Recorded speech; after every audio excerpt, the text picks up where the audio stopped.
So as I mentioned that we have a very active program on solar photovoltaics. We have state-of-the-art facilities. We have okay.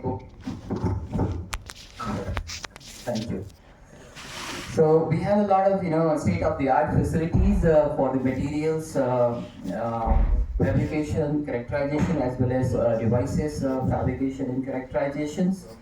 And we are a small team of 8 scientists supported by technical staff and students, research scholars. We have a state-of-the-art solar energy clean room complex of a large area. We have in class 100, 1,000 and 10,000. And most of these facilities are housed in this room. You can see some of them. Recently, we have been given a responsibility to set up the national primary standard for solar cell calibration from Ministry of Renewable Energy. And this facility is now arrived at the NPL campus, and we are setting up this facility in next 3 months. We are going to announce this for the users. It is just they have some of the pictures of facilities which are housed in clean room facility for oxidation, nitridation, and etc. PN junction formation. Then coming back to my topic, this is a schematic picture of the conventional PN junction solar cell, planar PN junction solar cell. And since the first practical demonstration of the solar cell of about efficiency 6% and way back 1954, this technology has come up a long way, and today we are able to see the efficiency more than 26% in the laboratory. And though the commercial solar cells are about 21%, but still the main driving force in this area of research and development is the cost reduction. So this always drives the research and development in this area, and we can reduce the cost by either by increasing the efficiency without adding too much cost, or by developing some of the novel concepts, less cost processes or materials which can, even though we are not increasing the efficiency, but we can reduce the cost. So in that category, the novel lower cost device concepts are like heterojunction solar cells, like heterojunction intrinsic thin solar cell, that is also called HIT solar cells or Sanyo solar cells, then transition metal oxide based solar cell, organic and silicon hybrid heterojunction solar cell, which are going to uncover today in my topic, perovskite based solar cell and perovskite silicon tandem solar cell, and so on and so forth. In these all, the organic silicon hybrid heterojunction solar cell is quite promising because it is an interface between the organic conducting polymer and the very well known, I would say, the principal pitama of the microelectronic industry, that is silicon. And here we have a window layer, polymer acts as a window layer, a whole transport layer, and all the optoelectronic properties, light absorption, etc. is used by the silicon itself. That's why we call it silicon solar cell. And because it is a combination. And in all the organic polymers, if you look at the polymers, P.PSS holds promising properties. So this device concept is important in a way that it is almost 100 degrees centigrade process. Most of the things are done about 100 degrees centigrade, and theoretically the efficiency of this device concept is equivalent to the conventional homojunction silicon solar cell without any adding high thermal budget processes of 800 or 900 for diffusion, annealing of contacts, and so on and so forth. So it is as I mentioned, all the optoelectronic properties of silicon is used, so the efficiency is theoretically equivalent to the homojunction solar cell. And typically we use the spin coating method of the polymer is a solution. We use the spin coating for coating the polymer layer on the silicon surface, then followed by metal contact, top metal contact like in bead pattern of silver or gold, followed by the back contact of aluminum or indium gallium alloy, etc. So very simple device concept. And in this category, the P.PSS, the conjugate polymer, plays a four vital role because it helps in making the junction, PN junction, open-free junction, because it has a high work function of about 5 electron volts, so it creates the band offset at the interface. Then it also acts as a whole transport layer, connecting layer. Then it has a role of surface passivation of the silicon. Silicon has a lot of banging bonds, defects on the surface, so it plays role of that also, and also acts as an anti-reflection coating, reduces the light, and increase the absorption of light in the silicon. So I'm not going to detail. These are the schematic structure of the solar cell. We are using only the simple structure. There are number of layers, number of materials which are used for enhancing the performance of the solar cell. But more the layers, more number of layers you add in the material, more cost will be there. And out of all these things, there are five notable parameters which affect the performance. The material quality means the polymer as well as silicon, metal contacts, top and bottom contacts, the surface morphology or surface condition of the silicon, which plays major role, dopant and surfactants used in the polymer, because we are not using any dopant in the silicon. Uh, uh, we are using the initial doping properties of the silicon, and the interface engineering between PEDOT and silicon, which plays the major role. So the three topics, the subtopics I am going to show you with the examples. As I mentioned, the surface properties of the silicon plays very important role, and I must tell you that planar silicon has more than 35% reflectance of the spectral region, which are basically useful for the silicon solar cell. And because of that, we have a limitation, a critical limitation of short circuit current less than 30 milliampere per centimeter square. And the solar cell made on planar silicon has a not promising a very promising efficiency so far. So we need to have effective light trapping mechanism in this device concept. In the past, we have done a lot of work on the black silicon solar cell. We developed a simple one-step chemical process by which we were able to reduce the reflection to less than 2% both on monocrystalline as well as multicrystalline silicon. And that process is called the nanoscale texturing of silicon. This consists of only two-step process of maximum 30 seconds. First is deposition of the silver iodines in HF-HNO3 aqueous solution, followed by the etching assisted by the S2O2 oxidation. So this is based on the redox reaction, oxidation reduction. I am not going to detail, but what happens that in these three steps we get subvariant structures of vertical dimensions like 500 nanometer and lateral dimension of 2 to 300 nanometer, and in just a duration of 50 to 30 seconds we get the surface which has surface reflectance of less than 2% in the broad spectral range starting from 400 to 1100 nanometer, useful for silicon solar cell, which is about 30%, more than 30% lower than the conventional planar silicon solar surfaces, as you can see the pictures. So then we demonstrated the proof of concept of the making the solar cell on black surfaces. We were able to demonstrate more than 1% absolute enhancement in the short circuit range, close to 2% in fact. And these are some proof of concept. And then the process is equally effective to both crystalline as well as monocrystalline silicon single. That's why we call it a very versatile process. And then we scaled up this process with joining hands with Tata Power Solar System Bengaluru, and we took their industrial size wafers, process, applied our nanoscale texturing on their wafers in our laboratory, took them to process their industrial line for solar cell, and more, after processing more than 100 wafers in their line, we were able to demonstrate more than 18% champions efficiency with an average of 17.75% on this black multicrystalline silicon solar cell, which was about 0.5% absolute, higher than the conventional anti-reflection silicon nitride anti-reflection coated silicon solar cells. So we made some modules also, and they are working perfectly all right.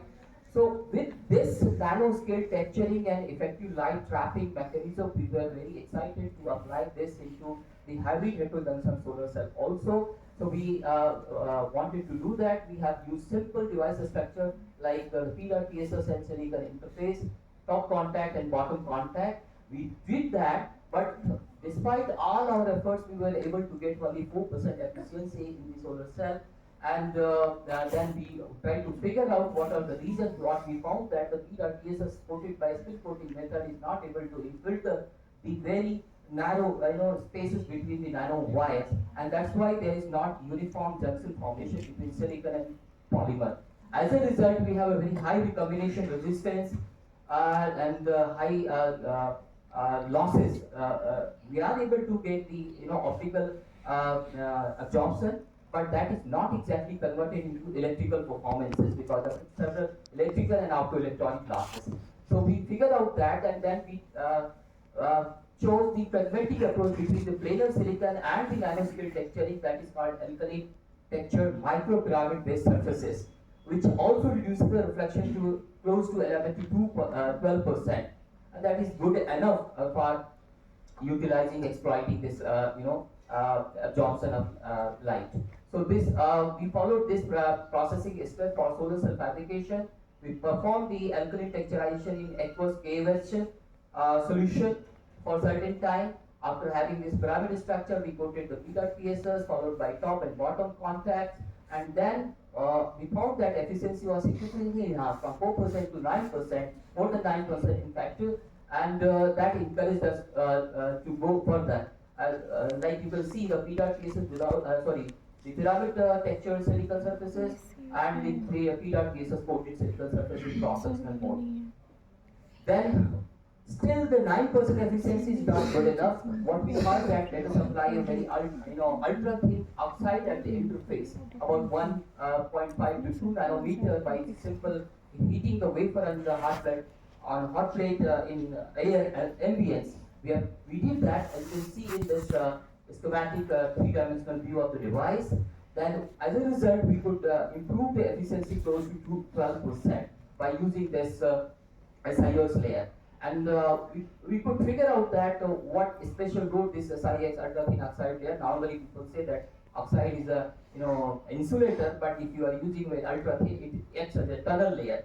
It enhances the charge transportation at the interface. Not only that, but it also make the silicon surface hydrophobic, hydrophilic in fact, which helps in coating the water solvent PESs. Otherwise, if the surface is hydrophobic, it will not coat, it will be non-uniform. So, and also it improves the surface passivation at the interface. So, as a result of cumulative effect of all these three by silicon oxide, we could improve the efficiency to close to 12%. And thereafter, we found that the most of the studies done in this area are based on the prime grade silicon wafers, high quality silicon wafers, which are quite costly. But the industry is based on the solar grade silicon wafers, which are 180 to 160 micron thick, and the state of the art is 160 to 180 micron, so low cost. So why not we develop our process on such wafers, which we are targeting as a futuristic technology. We did that, and as you can see, the aspect silicon wafers, slurry based silicon wafer, has a lot of surface damages. And because of these damages, if you are going to make the solar cell be homo junction or hydro junction, we have no output because of lot of recombination losses in the electrical performance. As a result, we applied the one-state aqueous potassium hydroxide texturing process and to modify the surface. This process not only produces the randomly distributed micro pyramids over the entire area, but also make the surface smooth, which makes interface between PESs and silicon quite convincing for the charge transportation and conformal coating of the polymer to make the interface good required for the device. In the tilted view, you can see on entire area after 60 minutes we are going to get very smooth pyramidal surfaces. And this after PESs coating, we found that the 60-minute texturing of silicon wafers results in the optimal thickness of the polymer of 100 nanometer plus minus 20 nanometer, and reduces the reflection close to 9%, as well as make the conformal coating of the PESs, which is very essential for the performance of the solar cell, and reduces the reflection recombination losses as well. We did the detailed study of the light harvesting properties with respect to thickness and pyramid texturing and so on and so forth. And we found that this 100 nanometer plus minus 20 nanometer of the polymer layer does the job very well. And then after making the solar cell on all these set of silicon surfaces, we found that the best performance is obtained for 60 minutes of texturing with the champion cell efficiency of 12.3% approximately. And I'm not going to detail the summary is that by simple applying one step chemical process, we were able to achieve the highest efficiency compared to the state of the art available in this area. And because this process is doing three jobs together, and this publication we could publish in CS of Guide Energy Materials recently. Thereafter, we performed a lot of study of ethylene glycol doping, methanol, ethanol as a surfactant in the polymer, and then graphene oxide and other things to figure out all the optoelectronic properties of the polymer as well as interface properties between polymer and silicon. And we could find out that the optimum doping of this ethylene glycol or the surfactants creates an inversion layer at the interface of the polymer and silicon that help the enhancement in the charge transport properties and therefore the solar cell efficiency. Finally, we wanted to apply this on thin flexible silicon. So for that, we took the 180 micron thick silicon wafers, processed some chemical, done some chemical treatment to achieve this less than 50 micron silicon wafers in the laboratory, and then applied this solar cell processing by following these process steps. You can see flexible solar cell here. They are just 40 to 45 micron, and we could achieve more than 10% efficiency in the device's power conversion efficiency, and which is a state of the art on such a thin silicon wafers. Recently, we published the Journal of Material Chemistry C on this flexible silicon solar cell. I'm not going to in detail for the sake of time. I'm sorry for that, but anybody interested can look into these papers. And but let me summarize with this statement that whatever I have shown looks very rosy, but it is not the case exactly. There are some challenges, and the main challenge is the P.TSS because it is a polymer which always has a stability issue. We are working on this to figure out the solution how it can be suitable to reliable. We have collaborated with IIT Delhi also. We have done some preliminary results.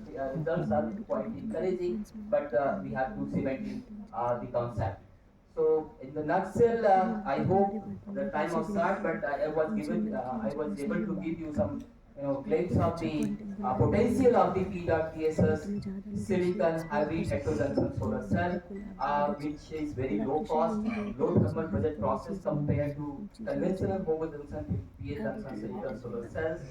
We could apply that simple one-step stacking process on the solar grade aspect silicon wafers, and could demonstrate the efficiency more than 12% on thick and 10% on thin flexible silicon solar cell. But as I said, there are a lot of other studies to be done to enhance the performance, and hopefully we'll be able to achieve it.